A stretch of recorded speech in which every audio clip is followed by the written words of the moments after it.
Hey everyone, welcome to Totally Evelyn. After 7 years of celebrating Mother's Day without my mum, then I hope that I'm able to give you some simple steps if you've just lost your mum recently. I'm going to tell you what I've done to keep me from going insane. In honour of my mum, I'm doing a Mother's Day video. Join me after the break. If you like my videos, then like, share, subscribe.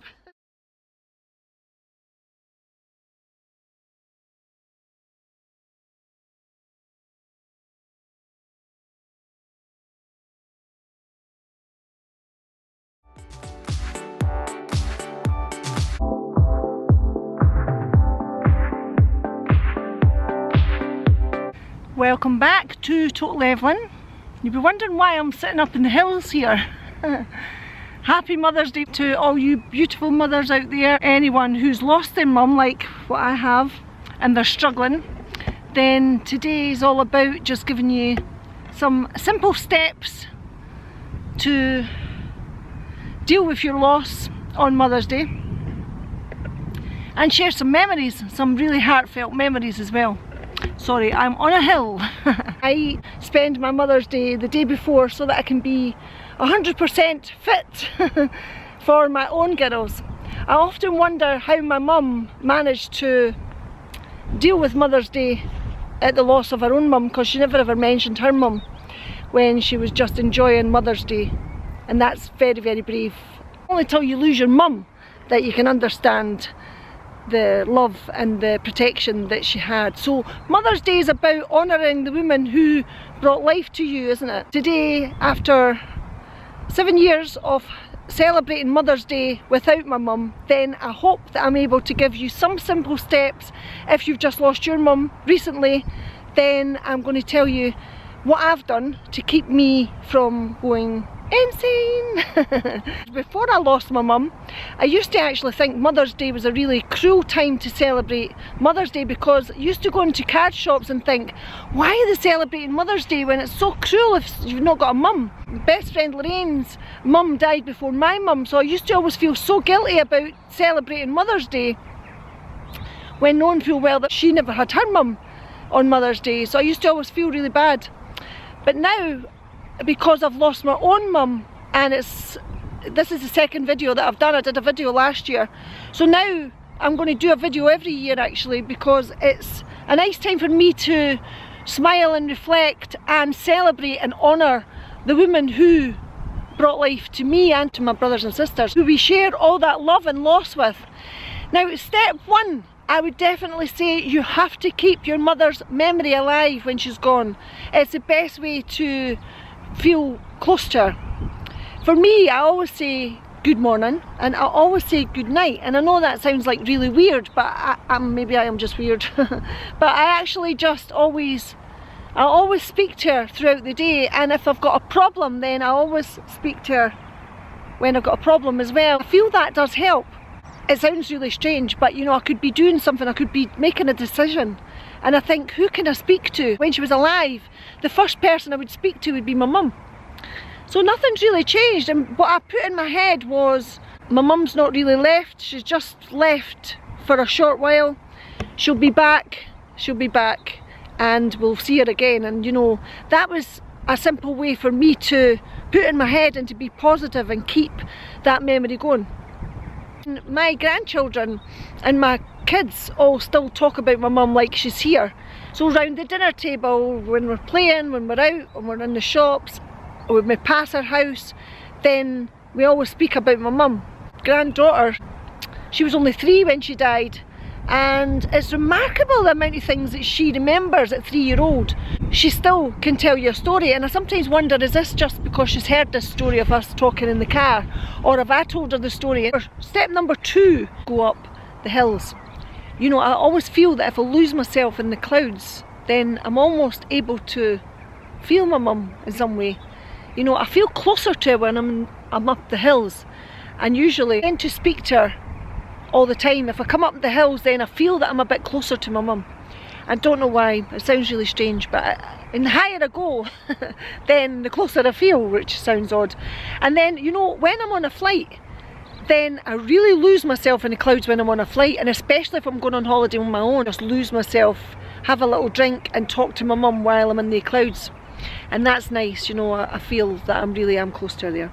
So that was step number 2. Step number 3, share a story, share a bit of news, look at a photograph, talk to her, feel that she's actually there listening.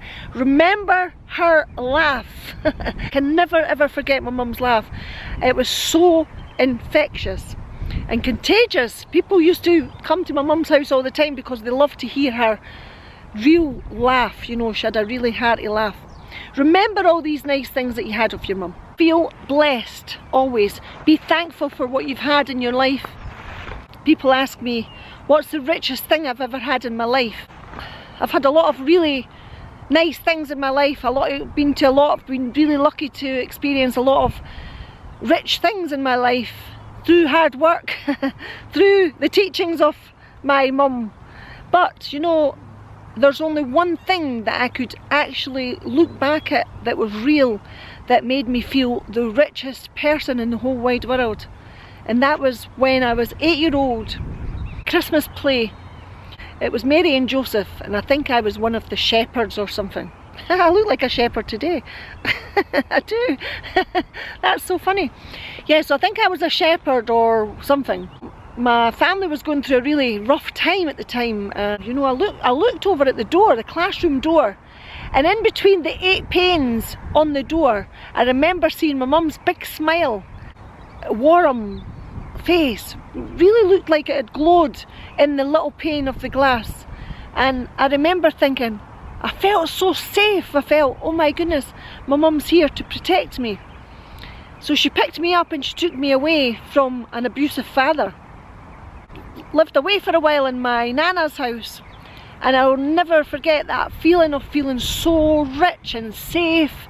And I think this is when you know you've got a really nice mother and you know that you're going to be protected. I knew that my life was going to be good. I had rocky foundations and a beautiful future. I knew it from 8-year-old. As soon as I looked at my mum in the pane of glass, I knew she was coming to protect me and I was going to be safe.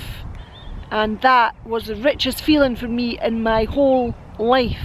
Children really need is the protection and security, love, fun, attention, and to actually protect you when you think you're going off on the wrong track. I remember wanting to go on to a programme called Opportunity Knocks. This was a programme that we had when we were young, and it was to invite people to come on and sing. Now I am stone deaf, so my mum had to tactfully say to me, I think you've got better strengths elsewhere, darling. So in other words, you really are not. That's not for you. That you've got a better vocation in life. You can do something else. So she kind of swayed me without hurting my feelings that I would be best not to sing. And if you've heard me on the karaoke, then I'm sure she gave me the best advice and the best possible taste. And looking back, she would be able to be truthful with me and laugh and say, thank goodness you never got an Opportunity Knocks, oh my goodness. I think she saved the world. I decided to change my career path about 12-year-old.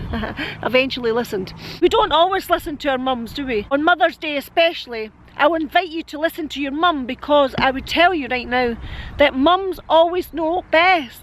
That is why it's Mother's Day, to honour your mum and to listen to her, respect her. For people that have actually not got their mums anymore, then appreciate the mum that you had. If you don't appreciate the mum that you have now, now's the time while she's still here, because you know, I don't want to be the martyr in any way, but you know, if I had a chance to have my mum back now, I would do the utmost to keep her, and the respect and the love and the kindness would be there tenfold. Although, you know, in our family we didn't really have anything to regret, really. I don't think. Well, I don't regret anything, because I was a good daughter to my mum. I would hate to think that I had caused her too much pain. I mean, the singing was bad enough, and we did the normal things, you know. Looking back, you do all these, you test your mum to the fullest, because that's you just grown up, and that is brilliant. That's precious. I tell you, just laugh at all the nice things that you share with your mum. laugh at all the memories, share the same stories. That will really help you, I promise, it really will. So basically celebrate Mother's Day, because initially I did think that it was cruel, but it's a time to celebrate Mother's Day and honour your mum whether she's here or she's not here, and spend that quality time, what I'm doing right now. Be really weird, actually. Say good morning to your mum. If you've got a photograph, kiss the photograph.